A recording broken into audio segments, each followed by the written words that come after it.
Assalamualaikum sahabat AW Kertapati, kita kembali di Opini AW Kertapati Channel. Sahabat-sahabat AW Kertapati, kalangan nahdliyin menyimpulkan bahwa perkara Gus Fuad Plered ini merupakan upaya politisasi yang terus digaungkan, yang sebetulnya adalah isu lokal di Sulteng Palu sana. Tapi bagaimana orang-orang yang terkait ini, pihak-pihak yang terkait dengan guru tua ini mencoba terus menggaungkan kasus ini menjadi kasus atau menjadi isu nasional. Dan Nahdliyin juga berpendapat, kenapa ini dipolitisasi? Karena upaya-upaya hukum yang ditempuh nanti pasti akan mengalami kesulitan. Karena kasus dari narasi Gus Fuad Plered mengenai guru tua ini masuk delik aduan, bukan delik umum. Dan kita tahulah apa perbedaan antara delik umum dan delik aduan. Nah, kalau kita bicara delik aduan, contoh kasus yang sekarang ini belum selesai, sudah hampir 2 tahun, yang dialami oleh Gus Adin Arifin atas perbuatan Bahar bin Smith dan teman-temannya. Bukan lagi Bahar bin Smith ini ngomong di sosial media, tapi mendatangi rumah Gus Adin Arifin, melakukan tindakan kekerasan, melakukan intimidasi, melakukan persekusi, melakukan perbuatan pencemaran nama baik Gus Adin Arifin. Dan tidak sendiri, tidak berdua, bahkan mengerahkan massa. Delik aduan, sampai hari ini orang-orang yang disangkakan atau diduga sebagai pelakunya masih pada level menjadi terlapor Bahar Smith dan teman-temannya. Nah, kalau kita melihat kasus ini secara hukum, yang nanti akan saya datangkan teman saya praktisi hukum mengenai bagaimana kasus Gus Fuad Plered ini. Nanti kita bahas. Nah, ini kan perjalanan untuk kasus yang dialami Gus Adin Arifin ini kan sangat luar biasa rumitnya, tidak segampang itu. Dan bahkan sampai menjadi terlapor pun si Bahar bin Smith juga tidak ada mengerahkan massa, tidak mempolitisi.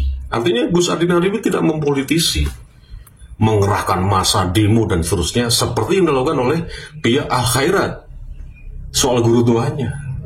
Nah, kalau kita bandingkan dua kasus ini kan jelas-jelas ini upaya-upaya oknum-oknum tertentu di Al Khairat sana mempolitisasi Gus Fuad Plered agar kasus ini dipaksain diproses. Kan seperti itu. Dan alat buktinya cuma satu video, dan video itu berasal dari Gus Fuad Plered sendiri ketika melakukan podcast dengan Gus Pakih, kalau nggak salah waktu itu ya. Dan durasinya itu di atas 15 menit, dan itu hanya sepilan aja kan, yang banyak orang atau para nahdliyin mengatakan itu kepleset. Saking keselnya Gus Fuad Plered melihat fakta kenapa Kemenkumham mengeluarkan surat resmi pengakuan kepada orang yang sudah meninggal, guru tua, sebagai penduduk Indonesia, bukan sebagai warga negara yang sah. Ini kan jelas sudah kita bahas dengan Gus Subhan. Nah, meskipun demikian, Gus Fuad Plered pun sudah melakukan klarifikasi permintaan maaf. Bahkan lewat jubirnya mengundang tokoh-tokoh tertentu yang terkait dengan Al Khairat, terkait dengan guru tua, supaya datang ke Ponpes Rodotul Fatihah untuk melakukan dialog, melakukan normalisasi perkara ini. Jelas kan? Tapi kenapa pihak-pihak yang merasa punya tujuan tertentu, ya ini pasti punya tujuan tertentu. Dan alasan kenapa Gus Fuad Plered mungkin saking jengkelnya kepleset ngomong itu, ya tidak luput dari memang kemarahan juga para nahdliyin sendiri akar rumput. Loh, kok ini orang tiba-tiba diakuin sebagai warga negara hanya dengan satu tujuan sebagai pahlawan nasional. Sedangkan kalau kita bicara pahlawan nasional, Gus Dur aja sampai hari ini bagaimana statusnya untuk menjadi pahlawan nasional? Belum jelas juga. Bung Karno apalagi, belum jelas juga. Ini, mohon maaf, yang belum tentu orang se-Indonesia kenal dengan guru tua, tiba-tiba diajukan sebagai pahlawan nasional. Oke lah, kita tahu juga lah, Menteri Kemenkumham itu juga aslinya kan orang Sulawesi. Ya, terlepas dari namanya kekerabatan, keterkaitan, sama-sama orang Sulawesi. Tapi kan sebagai menteri, harusnya kan melihat masalah ini kan tinjauannya harus nasional. Apakah tidak mungkin, atau tidak tahu, Menteri Kemenkumham ini tidak tahu persoalan yang sebenarnya yang terjadi sekarang di akar rumput. Polemik nasab klan Balawi yang memang sudah terkonfirmasi bukan durian Nabi. Lah ini, kalau ini terjadi, ya, terus sah menjadi pahlawan nasional, bagaimana reaksi Nahdliyin dan masyarakat semuanya?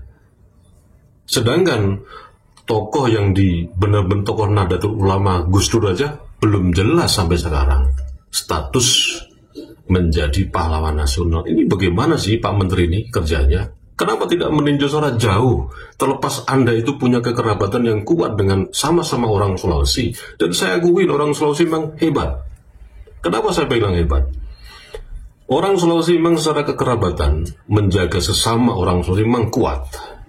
Karena yang dipegang satu, Sirina Pace. Itu saya akui karena saya pernah lama tinggal di Makassar, 5 tahun.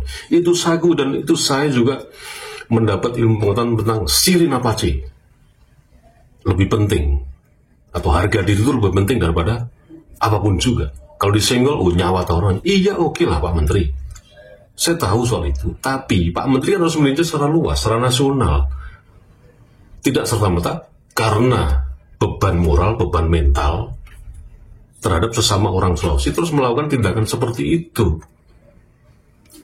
Akhirnya muncullah kemarahan Gus buat Pleret dan kecetit ngomong itu. Tapi kan jelas sudah diklarifikasi kan. Tapi kenapa ini digaungkan terus dan seterusnya dan seterusnya. Tapi ya silahkan saja. Kita ini kan orang awam, bukan pejabat, bukan siapa-siapa, tidak punya otoritas. Jadi memang ya tinggal menunggu saja. Kalau benar-benar pihak-pihak tertentu yang memaksakan diri kasus ini atas ucapan Gus Pleret benar-benar diproses secara hukum, konteksnya delik aduan, dan Gus Pleret ditangkap, ya kita lihat aja bagaimana yang terjadi. Apakah tidak akan terjadi gejolak di bawah?